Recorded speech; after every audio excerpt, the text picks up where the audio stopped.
Conclusion hâtive. Conclusion très hâtive même, puisqu'on en est quand même qu'au tout début de ces playoffs. Au maximum, les séries sont en train de penser au Game 3. Hein. Il y a maximum 2 matchs de jouer, Conclusion même pas hâtive. dans toutes les séries. Négative. Mais là, on est sur de la conclusion hâtive, ouais, en mode déception. Donc là, on va mettre le talc et on va s'installer tranquillou. C'est ça. On va mettre le talc sur la main. Il y a des gifles à donner, Alex. Il y a des fessées à distribuer. Ouais. On s'est réparti ça un petit peu. Donc, comme le dit Alex, et comme c'est marqué évidemment dans le titre, on est sur de la conclusion hâtive. Et oui, que ce soit en début de saison régulière ou en début de playoff, on aime bien regarder au bout d'un match et faire oh là là, eux ils vont jamais passer le premier tour parce que ceci et cela, alors qu'on a vu plein de retournements de situation dans l'histoire de la NBA. Oui, non mais grave. Donc doucement, hein, notamment ceux qui sont un petit peu sensibles, on se met une lingette sur la nuque. Il y en a quand même quelques-uns qui sont beaucoup moins qui sont bien dans la merde. Il y en a, c'est pas surprenant. Il y en a d'autres où tu es vraiment sur de la conclusion hâtive parce que tu es déçu sur un début, une entame de playoff. Il y en a d'autres et que tu peux te rattraper tout à fait. Où ça pue. Exactement. Donc du coup, on va d'abord se focaliser sur ce qui est vraiment négatif. Donc là, allez-y, vomissez comme vous voulez dans les commentaires ce qui vous a un petit peu déplu sur ce samedi, dimanche, lundi, mardi et mercredi. Hein, puisque comme tu le soulignais, il y a des équipes qui ne jouaient qu'un seul match. Il y en a qui en joué 2. Il y en a qui ont déjà pris l'avion pour passer à partir du Game 3, aller jouer à l'extérieur ou à domicile pour certains. Et donc on s'est pris quoi, 3-4 petits trucs chacun ? 3 chacun. T'es chaud ? Allez, on va commencer évidemment avec les grosses déceptions. Alex, si je peux me permettre, la plus grosse déception pour moi, en tout cas celle qui m'est venue tout de suite à l'esprit quand on a parlé du sujet, le premier match des Cavs. Dégueulasse putain de merde. À tous les niveaux en plus. Hein. Face aux Pacers, incroyable. Au-delà du score, évidemment, la manière, le coaching, LeBron. Alors qu'est-ce qu'il y a eu de positif sur cette rencontre côté Cavs ? Putain, honnêtement, qu'est-ce qu'il y a eu ? La ligne de stats au final de LeBron ? Ouais, et encore, parce que le premier quart-temps est vraiment moyen. Enfin, au final, il y a sa ligne de stats. Quoi. Larry Nance, c'était pas mal. Ouais. Sinon, terrible. Ils se font exploser par les Pacers sur le jeu, que ce soit les titulaires comme le banc, le coaching de Tyronn Lue. Alors là, moi, je n'en peux plus. L'espèce d'épouvantail qui est sur le banc, là, c'est n'importe quoi. Ça fait mal, là, ça se voit. Hein. Ça se voit ? Qu'ils n'ont pas de coach, hein, je veux dire, sur ce genre de match. Ouais. Il n'y a aucune prise de conscience. Il n'y a pas de prise de conscience, il y a un 5 majeur qui est modifié. Je crois que les gars, c'était un des premiers 5 qu'il y avait eu sur toute la saison. Les gars, étaient là, aucun ajustement en cours de match. Heureusement, Gérard a failli sauver tout le monde, mais bon. Le timing des temps morts, bon voilà quoi. Outcoaché, outplayed par des Pacers qui, eux, n'avaient rien à perdre et qui ont vraiment gagné. Réparation mentale level 0. Oui, il y a des matchs où c'est gagné de 20 points et c'est garbage. Les Pacers gagnent ce match de 20 points. Ouais. On est d'accord, genre sur la physionomie. D'ailleurs, on l'avait vu avec plein de gens au flow. On avait vécu un peu la soirée de dimanche. C'est pour le coup, c'était vraiment une domination des Pacers. Et de A à Z et dans tous les domaines. C'est-à-dire, il y a eu une domination en termes d'intensité, d'engagement, genre il n'y a même pas photo. Oui. Collectivement. Jeu collectif. Sérieux ? Comme tu dis, on a la ligne de stade de LeBron qui est là, mais la star qui était vraiment au rendez-vous de ce match, c'est Toto Oladipo. C'est Kiki Oladipo, ouais. Alors là, monsieur, il a fait le boulot. Et tous ses copains à côté. Exactement. Ben Stevenson, parfait. Coup de boule un petit peu dans la stanchion. Gros dunk et tout. Gros dunk. Alors évidemment, Alex, comme le dit le titre aussi de la vidéo, et après je vais pouvoir te passer la parole justement sur ce que tu avais noté. Conclusion hâtive. Bien sûr, on n'est pas là à dire 1-0. Voilà, et on n'est pas là à dire ça y est, LeBron, est-ce qu'il va aller en finale, est-ce qu'il va passer ce tour ? Il n'y a que 1-0. Donc, mais n'empêche qu'il faut que tu ailles gagner du coup une fois à Indiana. Du coup, voilà, les Pacers mènent 1-0 en ayant gagné à Cleveland et ça c'est quand même très important. Et ça met les Cavs déjà un peu genre c'est un must-win. Hein, tout à fait. Prochain. Dès ce soir. Le prochain, exactement. Attention. Alors si ça se trouve, là, les gens qui vont regarder cette vidéo demain matin, il y aura plus 20 pour les Cavs, ou il y aura 2-0 pour les Pacers. On ne sait pas encore. Ce qui est sûr et certain, c'est que LeBron n'avait pas perdu un match au premier tour depuis 2012. Il n'avait jamais perdu, si je dis pas de bêtises, son premier match de play-off. Ouais. Eh ben, on arrête la série, mon pote. C'est terminé la série. Avertissement tout de suite. Allez, donc on verra ce que ça va donner. Évidemment, ce sont des longues séries. Il peut y avoir des retournements de situation. Pas trop de doute sur le fait que les Cavs peuvent aller gagner à Indiana. Non, ils peuvent. Alex, à toi, qu'est-ce que tu nous as noté un petit peu comme truc qui t'ont vraiment fait chier ? Le duo, je vais commencer par... c'est une déception, mais alors là on est vraiment dans de la conclusion hâtive et tout. Mais quand même, sur ce premier match, dans la série Rockets-Wolves, le duo Towns-Butler... C'est Wiggins limite le meilleur Wolves sur le match. Va falloir faire mieux.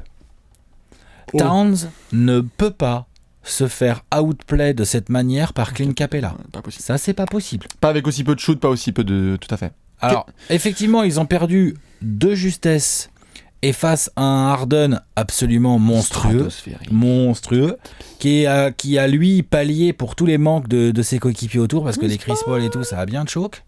Mais bon, Harden était là.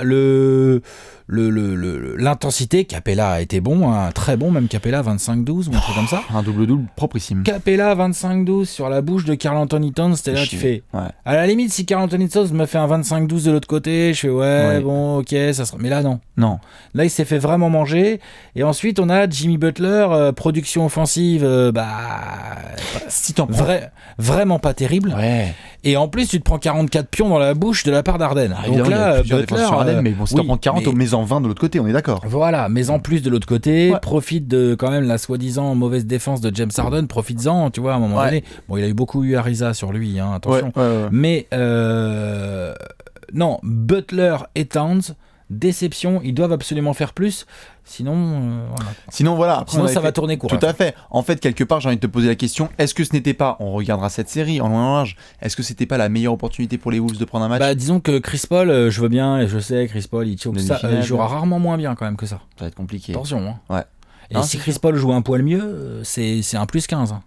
C'est ça. Donc attention, Jimmy Butler, à la limite on peut mettre sur le compte de Towns que c'est ton premier match de playoff, mais Butler, tu es là depuis longtemps. Ouais, allez, et Towns, ok, c'est ton premier match de playoff, par contre c'est fait outplay par Clint Capella, merde. On va voir, pareil, c'est ce mercredi soir, si je dis pas de bêtises, le game 2 entre Rockets et Wolves, on verra. Ça se trouve, il y aura 1, ça se trouve, il y aura plus 20. Ouais. Tout à fait. Autre petite, tiens, allez, vas-y, enchaîne, c'est quoi, vas-y, on va pas faire de ping-pong, on le fera après. J'en ai une deuxième. Vas-y, déverse le vomi, Alex. Je sais pas si je la mets à Scott Brooks, ou si je la mets aux Wizards dans leur globalité, ou si je la mets à Bradley Beal, tu vois. Hein, on peut la mettre à tout le monde, la déception, là, presque. On peut la mettre à tout le monde, je crois que c'est ça vraiment la phrase.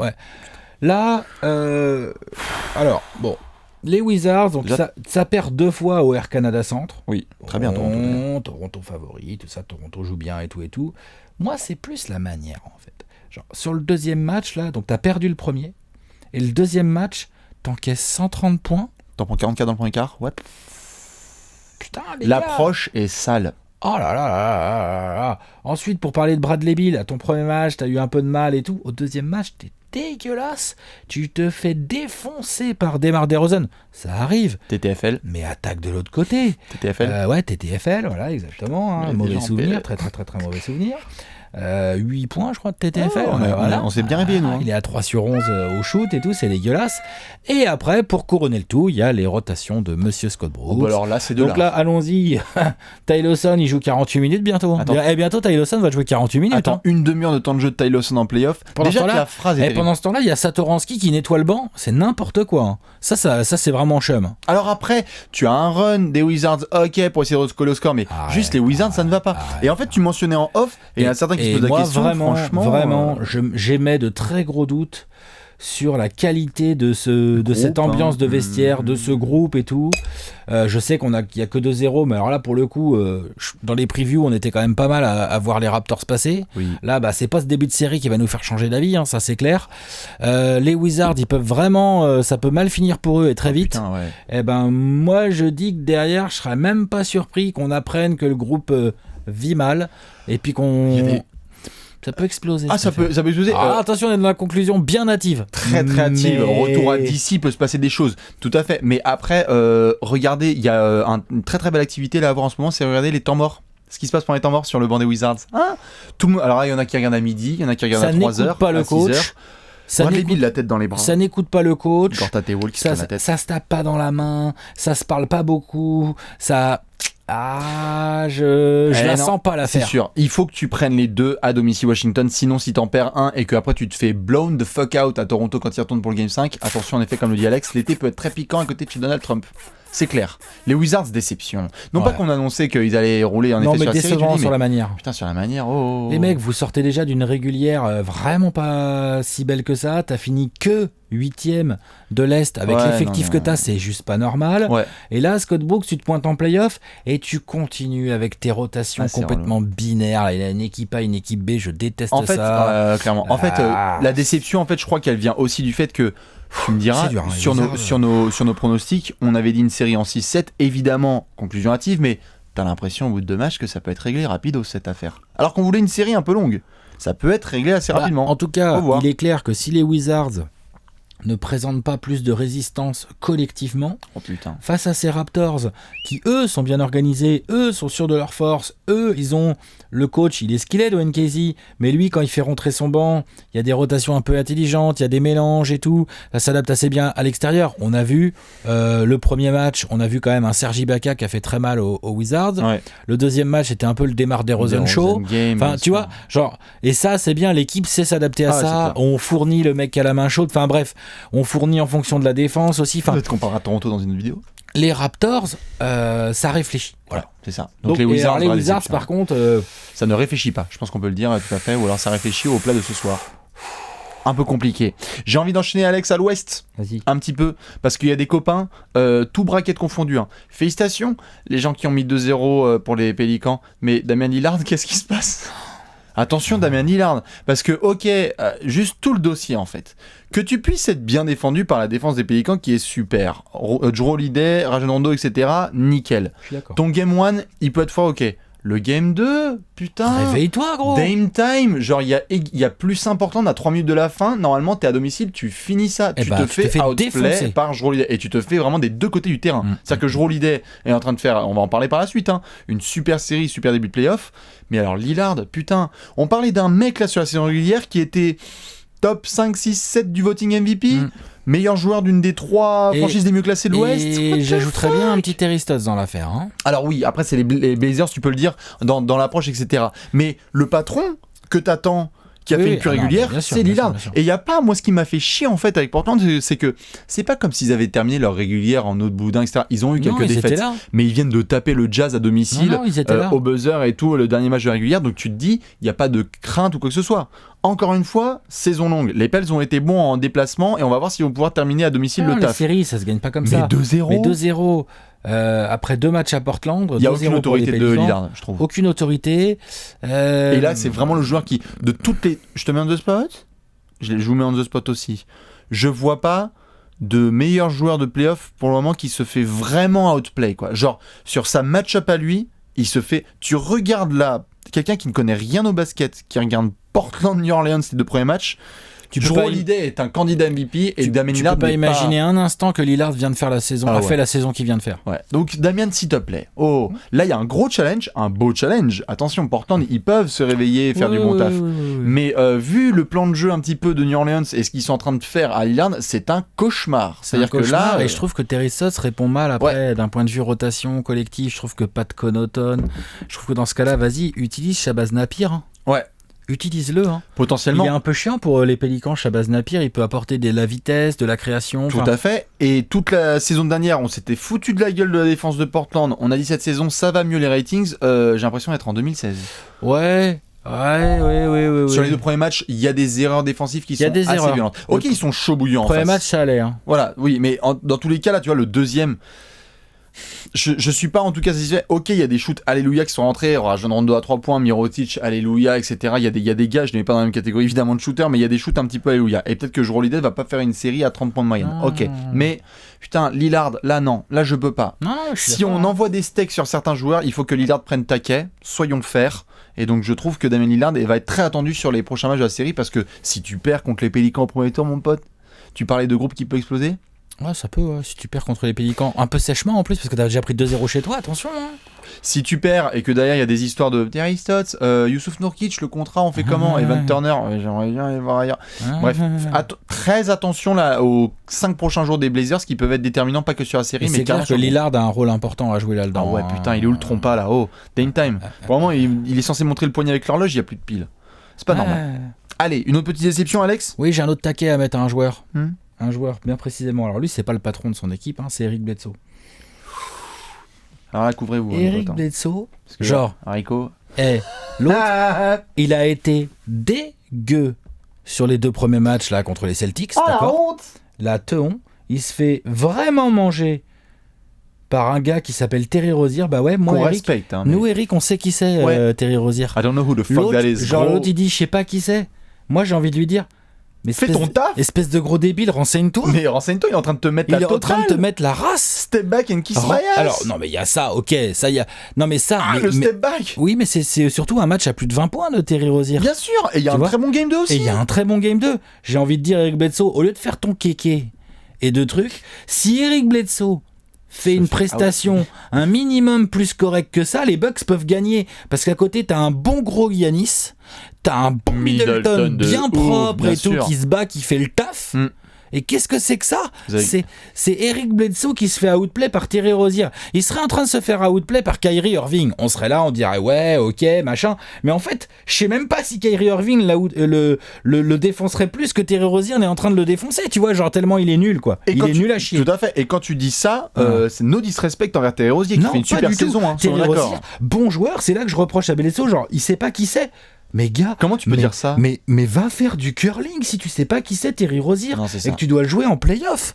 C'est ridicule. Il est ridicule, il est C'est pas clair. bon, il est ridicule. Dans il y a l'attitude, pas dans le l'attitude, jeu, il y a pas la défense, ouais. il provoque pas de faute, il rate ses tirs. Non, Eric Bledsoe, c'est la totale. Et en effet, il a un impact sur son équipe Et en qui est plus, terrible. il essaye de faire du trash talking, genre je sais pas qui c'est. Non, Non. vas-y, s'il te La plaît, totale. vas-y, Donc c'est le arrête, pire. arrête. Ne parle pas, sois silencieux et reviens avec Dans un ce bet de cas-là, game. Tais-toi et dis Ouais, genre, voilà. waouh, ok, je vais me rattraper, quoi. Mais C'est ça. me fais pas genre je sais pas qui Donc c'est. Rico, on t'attend ça à... me vénère. Ah, tout à fait, Rico, Ah, on t'attend à Milwaukee. ridicule. Ouais, on l'attend à Milwaukee, Ah bah là, évidemment, Rico.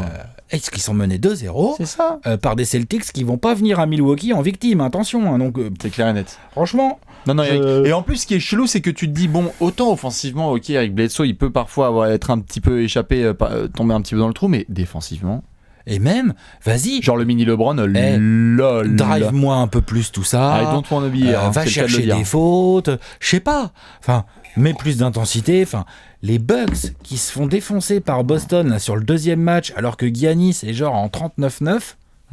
Il faut Et qu'il fasse Middleton quoi en 25. Faut qu'il fasse quoi, Giannis? Faut qu'il 40-10, fasse 50-20-20. c'est ça. Ah, C'est oh, un peu Eric compliqué. Bledsoe. D'ailleurs, dédicace. Renseigne-toi sur Terry Rozier. Tout à fait. putain. D'ailleurs, dédicace évidemment à tous les gens qui ont vécu en direct la plus belle action des playoffs pour le moment. Le in and out, le crossover de Terry Rozier avec le shoot derrière. C'est magnifique.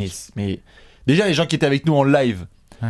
violence, on a failli percer la coque là, du bateau. Attention, hein. Déjà, on a pour failli couler commencer. dans la scène. hein. Avec Léonce qui nous a fait un trailer derrière, allez le voir d'ailleurs, on l'a Ouais. mis sur la chaîne YouTube, absolument magnifique. Mais donc pour le coup, là vraiment en effet comme tu le dis, si Rico il fait pas sa série, ça peut aller pareil très vite. Hein. Au moins, s'il n'arrive pas sur le terrain, Un des deux. ça peut arriver, mais au moins, tais-toi, prends les trucs au sérieux et concentre-toi, mec. C'est les playoffs, mec. Il Tu n'y a vois pas besoin de skills pour bien défendre. Hein. Oh. Oh, vas-y, en lockdown. plus, Bledsoe, il Et a en plus, tous les outils Bledsoe, qu'il il peut faut. tout faire, Ouais. exactement. Non, avec Bledsoe, ça c'était un petit peu saoulé. la sauce chaude de Ah, Alex. elle m'a saoulé. Alex, moi j'ai envie de parler de quelqu'un qui peut-être va surprendre beaucoup de monde, mais j'ai envie d'en parler parce que je trouve que son début de playoff, même s'il est très respecté, etc., j'ai envie de parler de Greg Popovich, qui n'est pas forcément quelqu'un qu'on va critiquer souvent.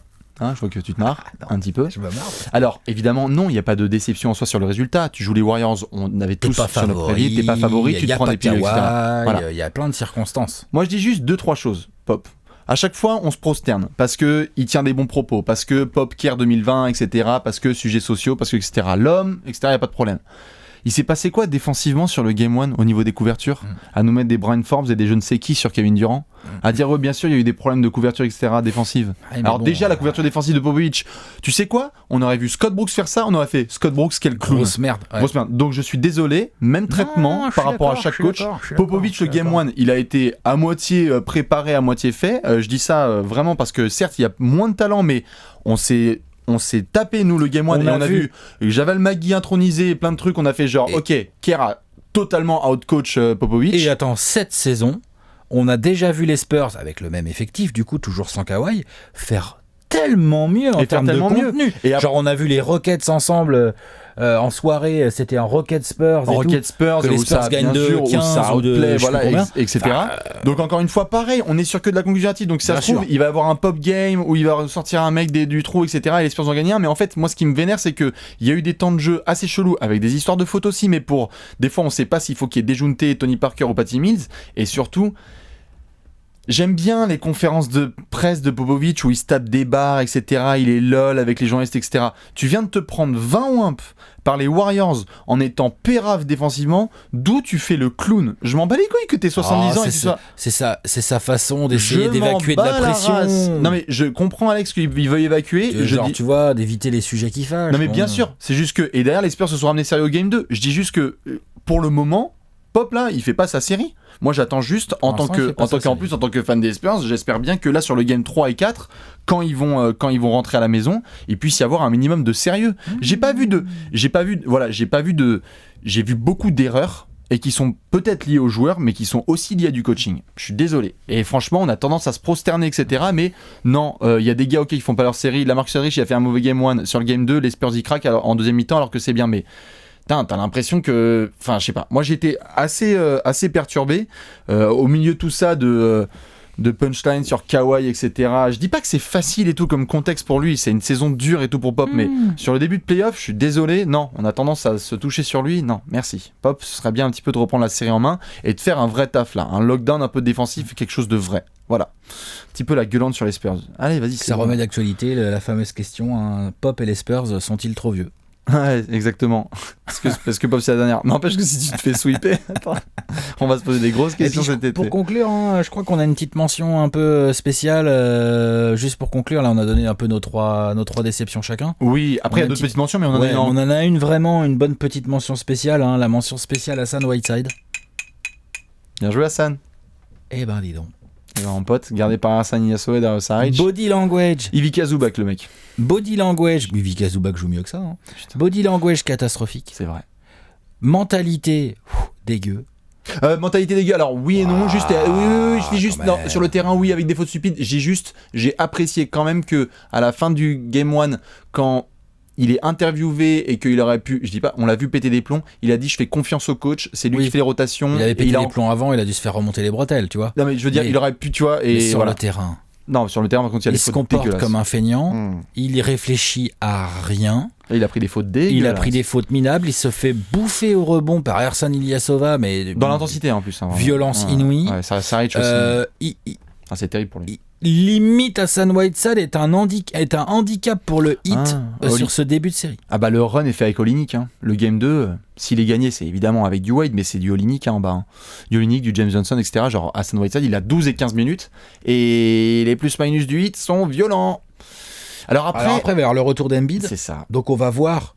Ça, c'est typiquement le genre de situation qui va motiver Hassan Whiteside. Ouais. Il est capable, cet imbécile, de faire un 18-12 alors qu'il y a Embiid en face. Ouais, un 24-16 même. Il est capable. Hein. Il avait totalement outplay Embiid lors du dernier match de régulière. Mais il est un peu chiant pour Embiid en fait, avec son gros corps et tout, sa longueur et tout. Non, c'est clair. Mais enfin, quand même, là sur les 2 premiers matchs, obligé de mettre un petit taquet à Hassan Whiteside. Surtout quand 10 jours avant, il y a plein d'équipes dans la ligue qui pourraient me faire jouer. Gros, non, montre-le. Ou alors en Chine. Ouais, mais vraiment, genre là t'as l'occasion de le montrer. C'est pas possible, c'est clair. Non, vraiment, vraie déception, c'est clair. On l'a mis dedans. Après, est-ce qu'il y a d'autres petites choses ? Évidemment, vous, balancez-vous. Si on a eu des déceptions un petit peu, parce que là, après, on passera nous un petit peu aux satisfactions, mais si on devait faire le tour, est-ce qu'il y a d'autres choses un petit peu qui t'ont déçu ? Non, moi je suis pas mal là. Oui, on est pas mal. Je suis en train de réfléchir comme ça. On peut faire un peu le tour. Certains ont été déçus un petit peu du premier match global des Rockets quand même, parce qu'on a parlé des Wolves, mais on attendait peut-être des Rockets un peu plus autoritaires, peut-être qu'ils vont l'être un peu plus sur le game 2. Oui, c'est clair que les Rockets, t'es pas censé gagner dans le Money Time face aux Wolves. C'est aussi pour ça que j'ai parlé de Towns et Butler qui doivent se bouger le cul, parce que je pense qu'ils viennent de jouer les moins bons Rockets possibles, limite. Même si Harden a été monstrueux, je parle des Rockets dans leur ensemble. Non, tout à fait. Je suis d'accord.